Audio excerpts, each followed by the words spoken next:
राउत साहब ने कोर्ट की ऑर्डर देखी नहीं। जो केंद्र ने समिति सुप्रीम कोर्ट ने गठित की है वह केंद्र सरकार की मांग से ही गठित की है। मुझे लगता है यह ऑर्डर है, वो ऑर्डर अगर संजय राउत देखते थे तो इसी तरह का लिखान वो करते नहीं थे। आप देखोगे कि सॉलिसिटर जनरल सबमिट्स दैट, उसमें मैं खाली यही प्यारा पढ़ता हूँ कि जो मांग केंद्र सरकार ने की है उसके बारे में सामना में टीका टिप्पणी होती है। In order to facilitate a fresh assessment on the basis for allocation of oxygen, an expert committee may be constituted consisting of persons drawn from public and private healthcare institutions with experience in the field, in order to ensure that the allocation and distribution of oxygen takes place on a rational and equitable basis. It is necessary to constitute a national task force of experts which would determine the method of allocation and distribution of oxygen across states, UTS. Smaller experts committee or subgroups may look into issues of auditing the manner in which supplies are to be distributed and utilized in each states and UT. म्हणजे केंद्र सरकारनंच कमिटीची मागणी केली की अवाजवी जो uneven जो oxygen की मांग है वो प्रॉपर डिस्ट्रीब्यूशन हो। और राउत साहब बिना ऑर्डर पढ़ के, प्रोसीडिंग पढ़ के इसी तरह का जो लिखान करते हैं वो लोगों को भ्रमित करने का केंद्र सरकार के ऊपर जो तिरस्कार, जो देश भावना है वो प्रतीत होती है। ऑक्सीजन के प्लांट देश भर मोदी साहब ने दिए हैं। हर राज्य ने 2-2, 4-4 प्लांट ऑक्सीजन के खड़े किए। हम एक भी प्लांट अभी खड़ा नहीं कर पाए।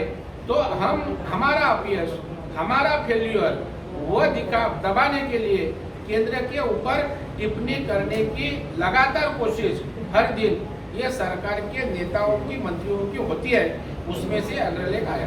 एक सवाल ये है कि जिस तरीके से संजय राउत कहते हैं कि अगर 2019 में कांग्रेस जो देवेंद्र जी ने लेटर में लिखा उसका प्रॉपर आंसर नहीं दे पाए, उसके ऊपर मुंबई के मेयर बोले हम आंकड़े में नहीं जाना चाहते हैं, लेकिन हमारा आज भी दावा है 12% से लेकर 40% तक फरवरी, अप्रैल, मार्च इसमें जो मृत्यु हुए वो ऑन रिकॉर्ड लिए नहीं। हमें आरोप करने का हमारा काम नहीं है, लेकिन इसी माध्यम से जो हम लोग छुपाते हैं, कम टेस्टिंग करते हैं, उसी के बहाने और बढ़ सकता है, कोरोना प्रादुर्भाव बढ़ सकता है, मृत्यु बढ़ सकते हैं। इसलिए इसका ख्याल करने की आवश्यकता है, इसलिए आंकड़े दिए हैं। हमको क्या दोषारोप करने के लिए नहीं है, ये यंत्रणा ठीक तरह से स्ट्रीमलाइन हो, इसलिए देवेंद्र जी ने ये सत्य स्थिति अपनी लेटर के माध्यम से मुख्यमंत्री महोदय के सामने रखी। आप लोग राजनीति कर रहे हैं, ऐसा नहीं मिल रहा है और चीजें इसलिए डावाडोल हो। और वैक्सीनेशन अगर राज्य सरकार कहती है कि सबसे ज़्यादा वैक्सीनेशन महाराष्ट्र ने किया है, तो सबसे ज़्यादा वैक्सीनेशन किया तो वैक्सीनेशन लाया कहाँ से? 1,67,00,000 वैक्सीनेशन के डोज महाराष्ट्र को मिले, जो देश में सबसे ज़्यादा है। 30 लाख सेकंड डोज कंप्लीट हो गए, वो देश में सबसे ज़्यादा है। तो ये वैक्सीनेशन आए कहाँ? तो देश में प्रथम क्रमांक मिला, इसका मतलब प्रथम क्रमांक की लस डोज केंद्र ने उपलब्ध करके दी, इसलिए इसी तरह का लसीकरण हम कर सके। लेकिन लसीकरण करने का नियोजन फेल्योर हुआ है। आज ही लसीकरण केंद्र का प्रॉपर मैनेजमेंट नहीं, लोग आते हैं वापस जाते हैं। कई जगह बहुत भीड़ है तो कई जगह लसी है लेकिन भीड़ आदमी नहीं है। तो मुझे लगता है जो प्रॉपर मिसमैनेजमेंट, जो प्रॉपर मैनेजमेंट नहीं कर सकते, मिसमैनेजमेंट हुआ है और उसका फेल्यूर केंद्र सरकार पे ढकेलने का काम राज्य सरकार करती है। आज भी लस उपलब्ध है, लेकिन लस के बहाने से केंद्र सरकार के प्रति लोगों के मन में रोष खड़ा करने का एक सोचा साजिश इन लोग की है। एक सवाल और है कि आप शिवसेना का जास्त चिंता करे गए तो अच्छा है, लेकिन वो अभी राष्ट्रीय नेता बन गए हैं, तो मुझे लगता है उनको राष्ट्रीय नेतृत्व किसका होगा यूपीए का, उनकी चिंता है, क्योंकि पश्चिम बंगाल में ममता जीती, उसमें उनका बहुत बड़ा रोल है।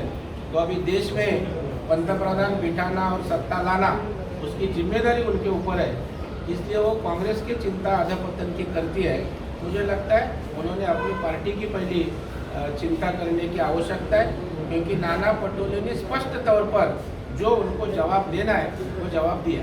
एक सवाल खासकर कल सीएम ने एक्चुअली जो काम करना है वह काम नहीं कर रहे और विपक्ष का काम सत्ताधारी पार्टी करते हुए दिख रही है। Thank you sir.